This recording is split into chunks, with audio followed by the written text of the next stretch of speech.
सुप्रभातम। सर्वेभ्यो नमो नमः। सर्वेषां स्वागतम। मम नाम पंकज मिश्रा अस्ति। सहायक अध्यापकः संस्कृत विभागः महात्मा गांधी शिक्षण संस्थानं दरभंगा। अद्य अहं भवतां समक्षे कक्षा षष्ठा विषयः संस्कृत व्याकरणं प्रकरणं गुणसन्धिः इति विषयं धीकृत्य पाठयितुम् उपस्थितोऽस्मि। अद्य सन्धि अध्ययनस्य 8 दिवसः अस्ति। छात्रों, इससे पहले के क्लास में मैंने गुण संधि के बारे में पढ़ाए थे और आज के क्लास में मैं गुण संधि के कुछ प्रसिद्ध उदाहरण बताने जा रहा हूं। सबसे पहले ये मुझे समझ लेना है क्या, जो अ प्लस ई इक्वल टू ए होता है, तो हम किसी भी शब्द को लेते हैं, जैसे सुरेश, तो सुरेश में सुरेश शब्द को यदि हम संधि विच्छेद करेंगे तो संधि विच्छेद सुर प्लस ईसा होगा। सुर प्लस ईसा होगा। अब देखना है मुझे क्या, जो सुर शब्द हैं वो पूर्व शब्द हैं और ईसा शब्द उत्तर शब्द हैं, और सुर शब्द के लास्ट में देखना है हलंत लगा हुआ है कि नहीं लगा हुआ है। छात्रों, हलंत उसी व्यंजन वर्ण के साथ लगेगा जो स्वर रहित होगा, जिसमें स्वर की अभाव होगा। लेकिन सुरेशः जो शब्द हैं, तो 2 भागों में यदि हम इनको बांटते हैं तो सुर प्लस ईसा होता है। अब सुर में विद्यमान अ है और ईशा में ई है, तो जब अ ई के पास मिलता है तो ए बन जाता है। जब अ और ए परस्पर मेल होता है तो स्वरूप उसका ए हो जाता है, और जैसे ही ए होता है तो शब्द में परिवर्तित कर दिया जाता है। दूसरा, राजेंद्र, तो जब राजेंद्र शब्द का हम संधि विच्छेद करेंगे तो राजा प्लस इंद्रा होगा। अब पूर्व शब्द जो राजा शब्द हैं, इस राजा शब्द में विद्यमान आ है और इंद्र शब्द में ई है। जब आ और ई परस्पर मेल होगा तो स्वरूप बन जाएगा ए, और जब स्वरूप ए बन जाएगा तो समस्त शब्द परिवर्तित हो जाएगा, तो राजेंद्र। उसी प्रकार रमेशा का जब हम संधि विच्छेद करते हैं तो रमा प्लस ईसा, तो रमा में विद्यमान आ है और ईसा में ई है, तो ए बन गया, और जब ए बन गया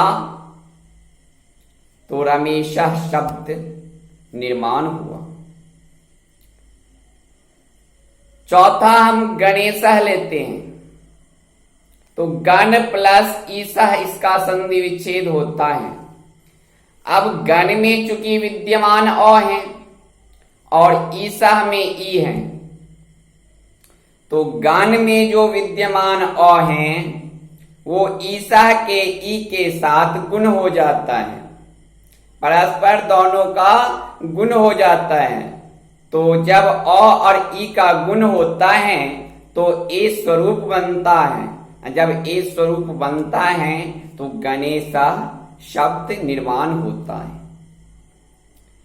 पांचवा हम महेंद्र शब्द लेते हैं। महेंद्र, तो महेंद्र शब्द को भी जब हम संधि विच्छेद करेंगे तो महा प्लस इंद्र होगा।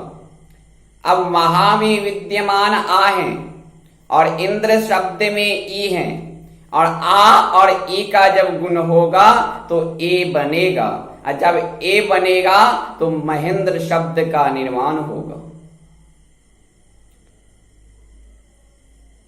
छठा हम लेते हैं उमेशा, तो उमा प्लस ईसा, उमा प्लस ईसा। अब चूंकि उमा शब्द में विद्यमान आ है और ईसा शब्द में ई है, तो आ प्लस ई जब मिलता है तो ए बन जाता है, और जब ए बन जाता है तो उमेश, रमेश, दिनेश, महेश, सुरेश इत्यादि शब्द का निर्माण होता है। इस प्रकार अब हम दूसरा देखते हैं उदाहरण के माध्यम से।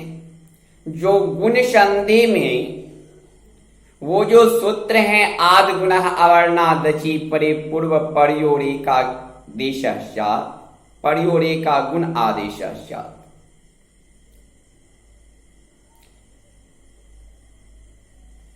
वो चूंकि सूत्र कहता है जो अ और उ परस्पर जब संधि कार्य होगा इस दोनों के बीच में तो स्वरूप बनेगा। जब ओ अ और उ को जब गुण होगा तो स्वरूप बनेगा ओ, और ओ जब स्वरूप बनेगा तो ओ से हम कुछ शब्द बनाते हैं, जैसे महोत्सव।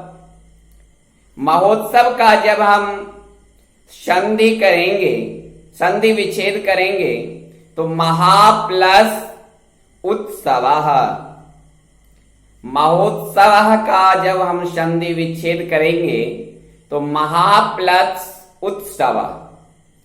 अब महा शब्द में विद्यमान आ है और उत्सव शब्द में उ है, तो महा में जो विद्यमान आ है और उत्सव में जो उ है, परस्पर ये दोनों को गुण हुआ है, और जब गुण हुआ है तो दोनों मिलकर ओ बन गया है, और जब ओ बना है तो महोत्सव शब्द का निर्माण हुआ है।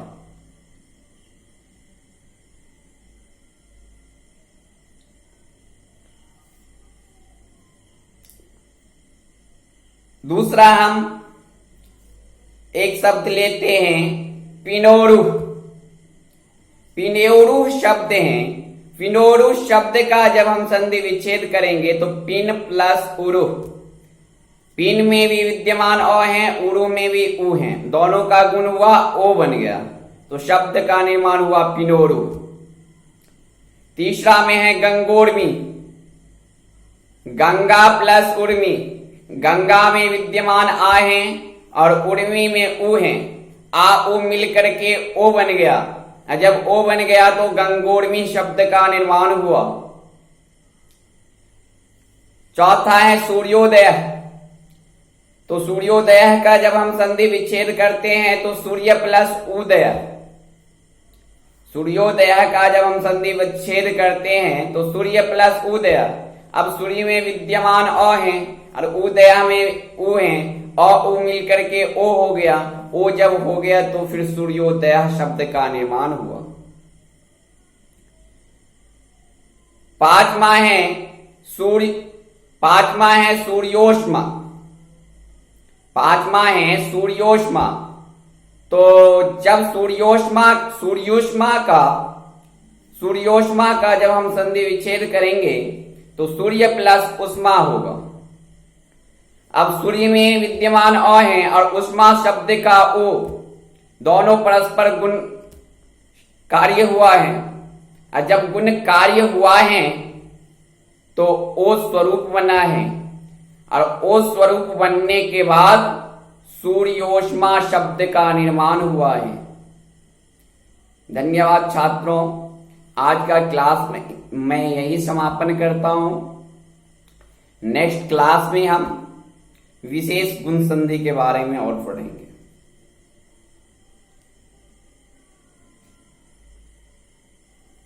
जयतु संस्कृतम, जयतु भारतम।